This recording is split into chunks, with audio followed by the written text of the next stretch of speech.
Another beautiful day, and we are very so excited to have everyone join us today. This is Enterprise Weekend, reaching you from Enterprise Television from our corporate headquarters in Lagos State, Nigeria. I am Henry Igwebike, and I would love us that we start with what we have going on from our newspapers, and right after that will be our main conversation also for today. Please do well to be part of what we do. Have a say in what we say. You can find us, reach us when you visit us at enterprisetvnews.com. You may equally like, comment, and follow us on all our social media platforms at Enterprise TV7.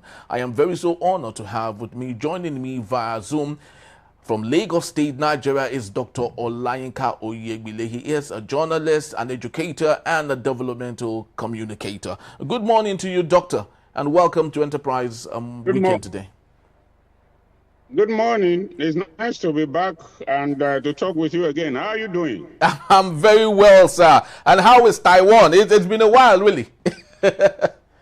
Yes, well, you know, once in a while, it's good to take a break from this humdrum called Nigeria to go and see other parts of the world and compare developments and things that the world. Yes. So when you do your juxtaposition, yes, thank you so very much, Doctor. But when you do the juxtaposition there, what do you think is the difference? Of course, we know they have better infrastructure, they have better things. But what is that thing that you think that we have that they do not have?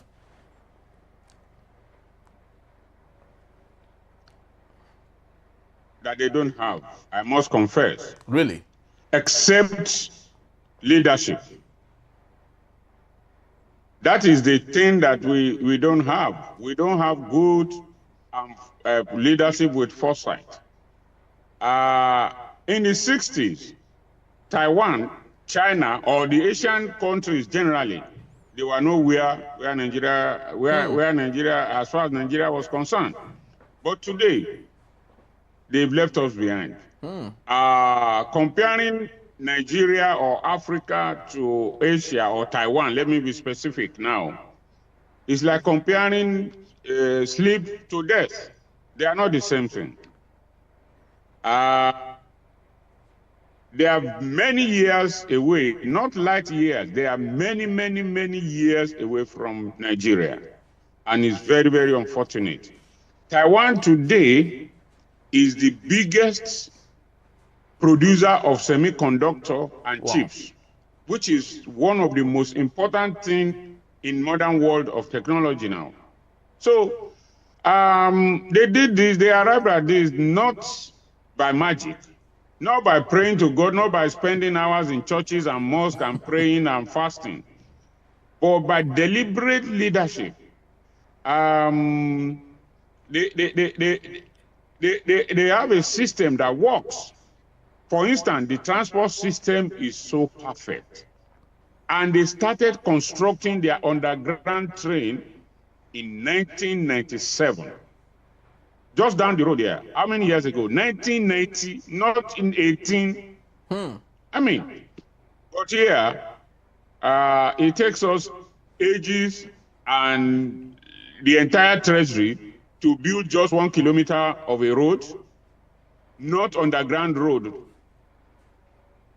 surface road. But I mean, well, you see, sometimes when you don't even want to talk about this thing, because when you talk about it, you get so disenchanted, and sometimes you think maybe some people will think that you are bringing down your country. It is not so. I mean, we must wake up, and I believe some of the policies our government enact is to make sure that less people travel. Because when you travel, it is education. You see other countries, you see development, and you get back home. If you are the type that doesn't want to japa, you get back home and get angry. And ask our leaders, what are you people doing? You travel to all these places, you see all this development. What is your problem? Why is it that you are not, we are where we are? I mean, a single man wants to steal the whole budget of a country or a state. and nothing happens to them. That's the problem. So it's a world away, I must confess to you. Very true. It's a world You asked me away. before. We got on air when we are going to get there. Yes, exactly. Well, maybe we are going to get there, but I must tell you, I'm not sure it's in my own or your own generation. I'm telling you, because the world has advanced so much that where do you begin to start? Where do you begin to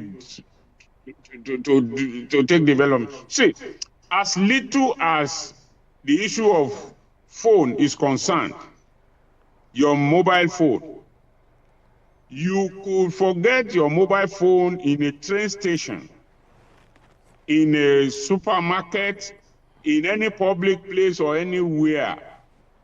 Nobody will take it. The only way they will perhaps take it is, okay, if it is in a public place, like in a train station, somebody will pick it up and go and give it to the station master.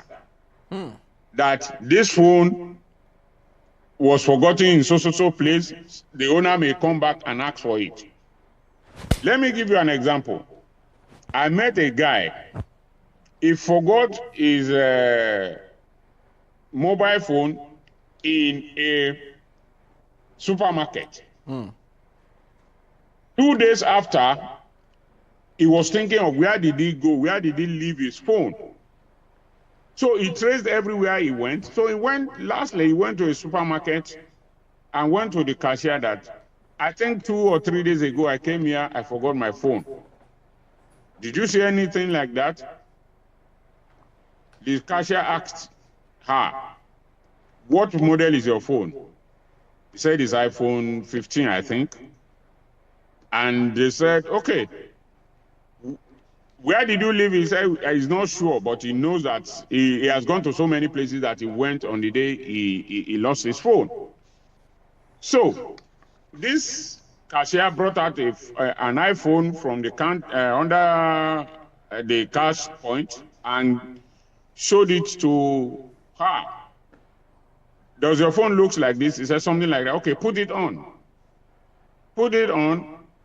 There is a password. Oh yeah, put your password. He put his password, and lo and behold, the screensaver was the picture of the daughter. And said, this is my daughter. Immediately, he gave back the phone to her. Will that happen in Nigeria? People, midnight, people are on the road scrolling their phone, either on feet, on their or walking on the streets, or on motorbike or their car. Nobody snatch your phone. You dare not do that in Nigeria. So our problem is both leadership and followership.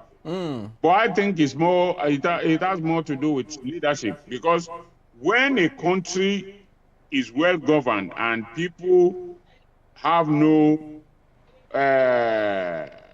challenges of what to eat and where to sleep, people will fall in line. You know, all this issue of banditry and all these things that we are talking about, why is it that it is difficult to pin down the people? They communicate by phone. Yeah. So what is the problem of you giving us the wahala that we should register our phone? We must have name, we must have, when you go to the bank now, they ask for your NIN, they will ask for your passport, they will ask for your what is the other one? Your the BVN. Bank, whatever. Your BVN. The BVN and so on. So how are money moving around that they don't know what is happening? The other day, the senior advisor to the president said the DSS spoke with the bandits, and that was why they released those children. Very hilarious. How did you speak with them? Face to face or by phone? Did you speak with them by phone or face to face? And every phone has a chip that you can locate where they are speaking from. So, okay, even if you spoke with them and they released the kids, so by now, you have not invaded their hideout. I mean, it's actually It's actually very, very sad, doctor. When we look at some of these things, we talk about them. Sometimes, even as journalists, you want to go for a break, not going through your feeds on social media, because every single time you see something, it's doom and gloom, and you would wonder where all of this is coming from. And sadly, whilst all of this is happening, those representing us, the reps, the senators, they are singing on your mandate we shall stand, and not actually prioritizing issues of Nigeria. It's actually very sad, doctor. But this brings us to our newspapers today, which is from the Saturday Punch newspaper, where we have the big story. Kebbi school girls abduction. DHQ summons grills soldiers in Abuja. How military, of course, that's a writer to that story, how military opted for negotiation after failed rescue, which speaks to what you were talking about, doctor. Attacks won't stop our children from returning to school, and that's coming from victims and their parents. We equally have below that story, marked identity, how recycled SIM cards send innocent citizens to jail, and which is same thing you were talking about, doctor. You could imagine how recycled SIM cards send innocent citizens to jail, because those SIM cards must have been used to commit crime. And when you bought it as new from telecommunication companies, you wouldn't know that such SIM would have been used for crime. And of course, they won't do their investigation, and it lands you into trouble. But doctor, I want us to speak to the issue happening in Guinea-Bissau. And we have it from Goodluck Ebele Jonathan, that the coup is more painful to him, he said, than losing to Buhari. I'd love us to speak to this issue, especially why he was trapped. Of course, he regained his freedom, I would say, by coming back home. But speak to us on Guinea-Bissau for a bit. You see, as much as one is against seizure of power by the military, because those of us who are old enough to experience what life was like under military regime, we know what we are talking about. Fortunately enough, I traveled to Taiwan to do a postdoctoral research on martial law and military decrees in Nigeria. Wow. That is, they were also at one time under martial law, which was like a military decree. And what happened in Guinea-Bissau is very, very unfortunate. However, you ask yourself, did the ousted president behave democratically? Did he allow the election to be free and fair? Because if you ask former President Goodluck Jonathan there, he was there to observe. Yeah. He may not have seen everything, because I know election observers, they always give them a guided tour. They let you go to where they want you to see. But when you look at Africa generally, have we been really practicing that democracy? Some people are saying maybe the type of democracy bestowed on us by colonial leaders are not the kind of democracy we need. Maybe yes, maybe no. But the truth of the matter is that democratic leaders or elected leaders are not behaving very well. The same thing happened in Tanzania. The same thing in Cameroon. So you ask yourself, are we having a full-blown democracy or dictated or guided democracy? I'm not justifying what happened in the Guinea-Bissau, as I said, but when leaders don't allow election or people's will to triumph, this is the kind of thing that you have. There's a saying that those who make peaceful change impossible create way for a revolution. And that is what has happened. The ECOWAS and the AU leaders are only rubber settling with what they are saying. with all what they have said about Mali and Niger, what has happened? Those guys are still there. So the military, it was the West African sub-region that led the way in the 90s, the wave of democratic return to democracy.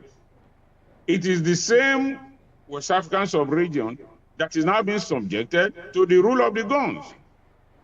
It is a wake-up call to African leaders that, look, you must do the will of the people. When there was a rumor that there was a planned coup in Nigeria, and that was why the president didn't do the planned parade on October 1.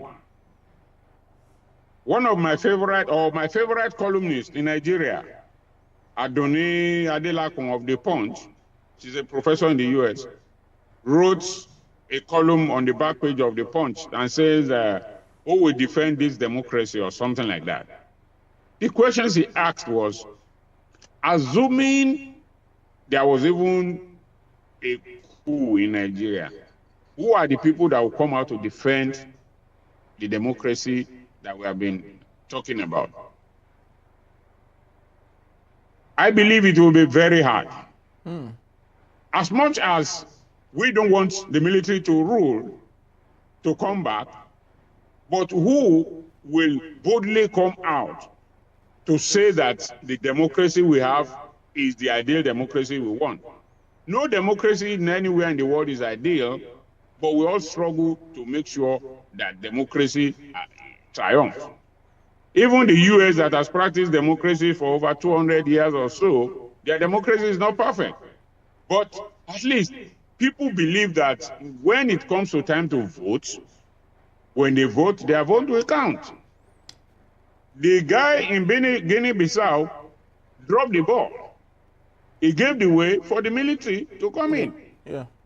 He declared himself as the winner when the electoral body has not released the result, and the military saw that the country was going to go into tatters. So they stepped in. So I believe that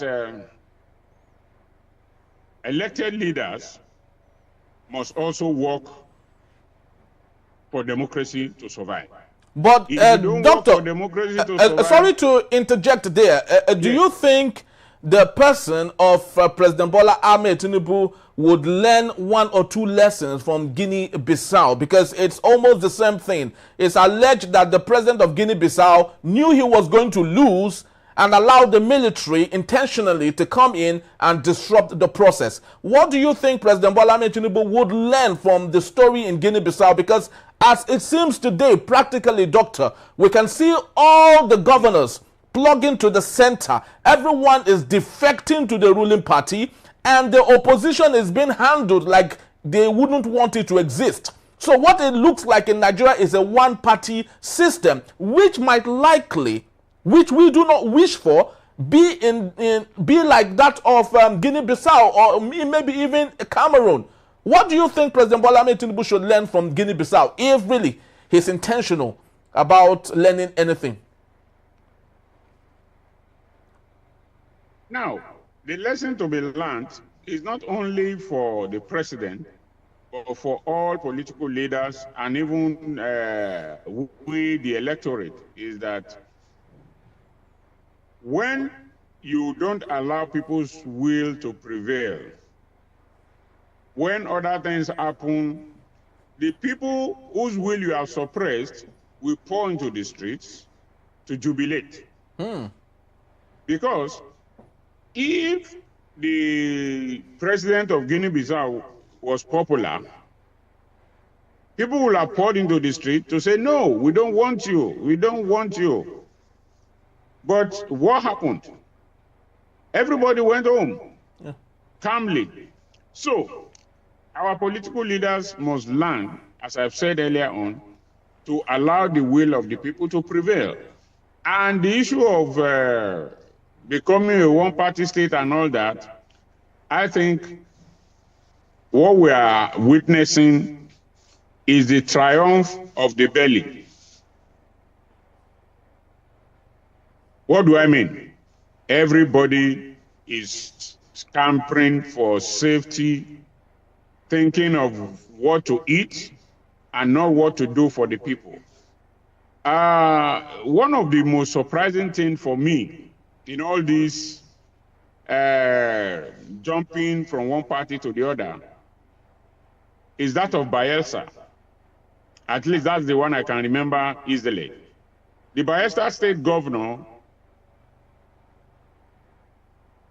is not eligible for the governorship seat again unless he wants to go to the Senate. He's on his last term. So why dump your party to go to the ruling party? But you see, these politicians, they are always looking out for their own interest, not for the interest of the common people. And unfortunately, we the common people too, in some ways, hate them. Because on the day of election, those who are incorruptible, those who know their right from their left, will not go out to cast their ballot. They will sit down at home, watching television or listening to radio analysis, and then the lumping proletariat, as the masses will call them, will be the one to go out. They will give them 5,000. I understand the ante has been up now. They give them about 50,000 or something less to allow to convince them to vote for a particular candidate. Whatever money they give you, they will get in just one day when they get to power. And then your misery continues for the next 4 years as they preside. So it is left for us as the elite and people who know our right from our left to try and educate our people that they should not allow themselves to be swept away by immediate gains of giving them 20,000 or 10,000 or whatever thousand they give them to vote for people. Because the person that gives you 20,000 or whatever knows that he's going to get triple or 10 times what he gave you. You must vote your conscience. Why do you think every governor is going to the ruling party? It is not because of anything. It is for self-survival. It is not, it is in the Southeast today. It is only OT and Soludo that are not in APC, isn't it? Yeah. All the others are in APC. Why? For their own self-survival. And we all know what went on. We all know what went on in Anambra State. Yeah. Soludo had before the election gone to Aso Rock to pledge his allegiance. He even wore the Tinubu cap to show his allegiance and say that if I get the governorship, no problem. And we all know that APC doesn't have a ground in that state. So, I mean, all those defecting to the ruling party are not doing so for the benefits of the people, but for their own selfish end. Saying that they want to take their states to the center. Which center? What do you gain by doing that? And also, you will see, by the time the election is done, we'll get to know whether these people are really representing their people. But as I said earlier on, it's also a bit dicey, because the governors know that the governors now are the tail that is wagging the dog. Instead of the dog wagging the tail, it is the tail that is wagging the dog. The governors dictate what happened, rather than the other way around. The electorate should be the one to punish the the candidate that we didn't ask you to defect to this party, so we are not going to vote for you. Yeah. But will that happen? No. That's the unfortunate situation we find ourselves. Very so unfortunate, Doctor. Our leaders truly do not care. They feel politics is just about them, their family members and their cronies, and not even the people that they serve. I do not know if all of them truly understand the definition of leadership. Leadership, you are supposed to serve people, not the people serving you. But in Nigeria, it is the opposite. And Doctor, I'm talking about those who contribute to some of these big issues that we have. Cardoso, Nigeria attracts a $20.98 billion foreign capital inflow in 10 months. Doctor, we live in Nigeria, and if this humongous amount of money comes to Nigeria, at least those at the lowest ebb would feel it. I would feel it. I would report it. The market woman on the side of the road will say, yes, as a result of this huge amount of money, things are better for me and my family. But that is not the reality. So do you think people like Cardoso and many other minions of this administration are equally complicit to all of the decay we have currently in Nigeria and beyond? Can you please come again? How much did you say came in? He said about $20.98 billion came in 10 months. $billion. Yes. This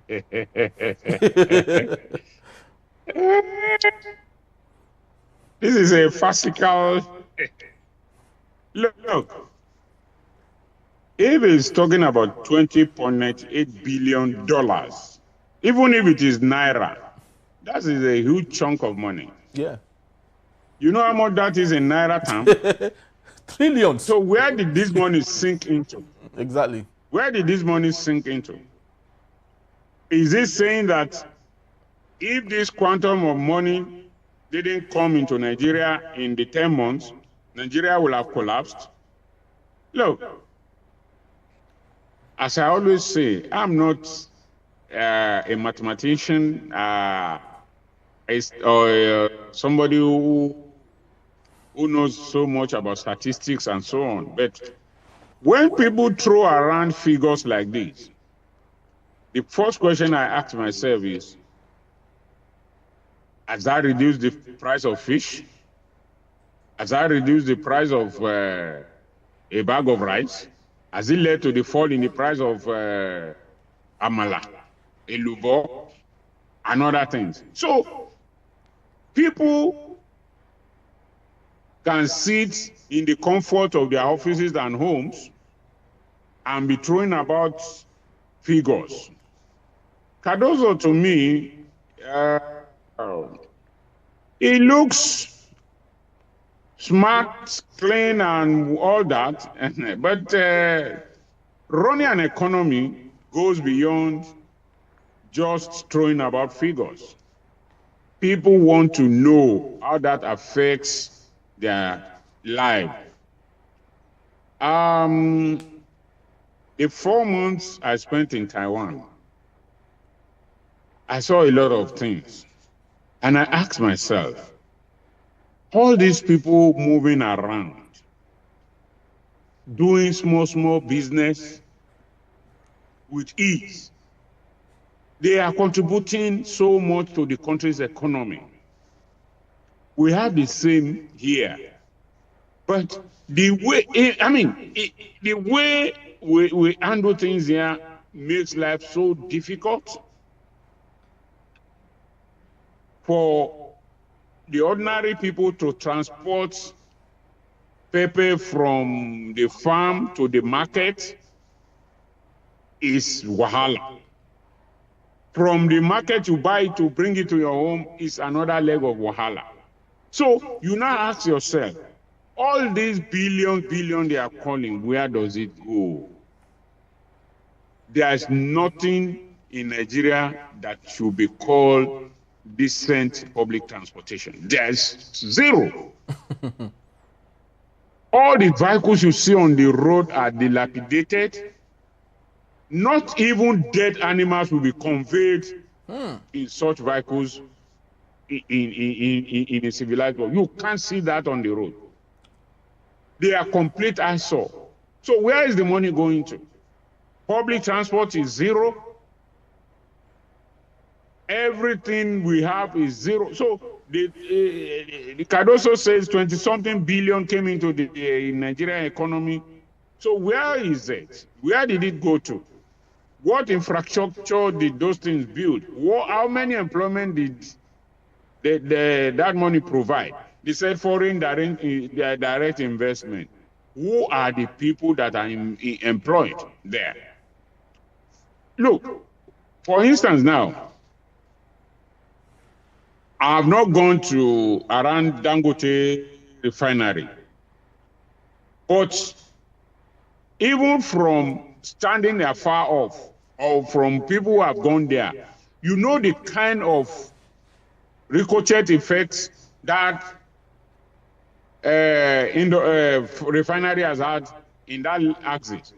So many people have been provided with employment, either as food vendors who sell food for laborers on the refinery, and so on and so forth. So these are things, the informal sector of the economy is what makes the economy to boom. But in a situation where you just sit down in an air-conditioned office and you throw about figures, billions of these have come in, how many employments, how many mouths have been fed with those billions? Is it the billion that go into the pocket of some private individual, a man that will want to take the whole Commonwealth into his own pocket for his own family, the money that even his family in generations to come will not finish spending? So they should just save us all those figures they throw about and tell us how they have affected the life of the common man. That is better than telling us how many billions have come in and so on and so forth. You know? It's actually very sad, Doctor, that despite all of these figures, lots of Nigerians still cannot pay school fees for their children. House rent is above the roof right now. Lots of people are going back to their villages and commuting from there because they can't afford house rent. You know, so many things are going bad in Nigeria, and we all hide behind our fingers and and say things. You see, so everything is wrong with our system. Everything. Because now we always talk from experience. In Taiwan, the public transport system is so effective. They have a card, just like your ATM card. Every month, when you get your salary, you can buy your pass for the whole month. And what does this mean? What it means is that when you buy it for a whole month pass, you can go anywhere in the city at any point in time. That thing will never finish. It's a flat rate. So there will be no excuse for you to say that you can't come to work because you have no transport fare. You have people who live. For instance, I live in Ota. If I walk in Lekki, from Ota to Lekki, it won't cost me anything extra on a monthly basis if I buy the 1 week pass. All you need to do is to get to the train station or the bus station on time, calculate how many hours or minutes it will take you to get there. The train is always faster because it's underground. There's no traffic jam, no nothing. It moves fast. So you use that, people can go home and come anywhere you live. People can even live in Ibadan and come to work in Lagos. After work, they enter the train or the bus and go back to Ibadan. Or in a situation where somebody is living, even in a, we have with 70,000 now as your minimum wage, you cannot work in Ikeja and live in Sango or in Ota and be going to work every day. It's impossible. Even in Ogba, So that is doctor. why you find out that many people. Yeah. Yes. As close as Ogba to you find Ikeja. out that many people. Yes, that's why you find out that many people either sleep in their offices, if the office will allow, or even in the money that is not there. Some people put resources together to even pay for one room. You know how much you will pay. You pay the rent, you pay agreement, you pay this. By the time you pay all that, the money is gone. So people are not giving living wages, but death wages, if you allow that, they mean to use that word. Because the money you are getting in the 80s, ASU says their take-home pay cannot take them home. The take-home pay of average Nigerian cannot take him anywhere today. So what do? We have a situation where with the current wage that people are being paid now, how many people earning 70,000 can conveniently send their children to any federal university, not to talk of state or private university? I mean, so the way the country is going, sometimes I get afraid. Because one day, as they say, something will give way. And I pray that it doesn't consume us all. Amen. Doctor, we sincerely pray that it does not, consume us all, because it's very glaring, right now. So many complicated issues around Nigeria, and one would wonder why this is so very avoidable, but that is the problem we have. So Doctor will still be around when we return. No ransom paid for release of abducted school girls. Federal government clears the air. That in the beat is still Enterprise Weekend. Please don't go anywhere.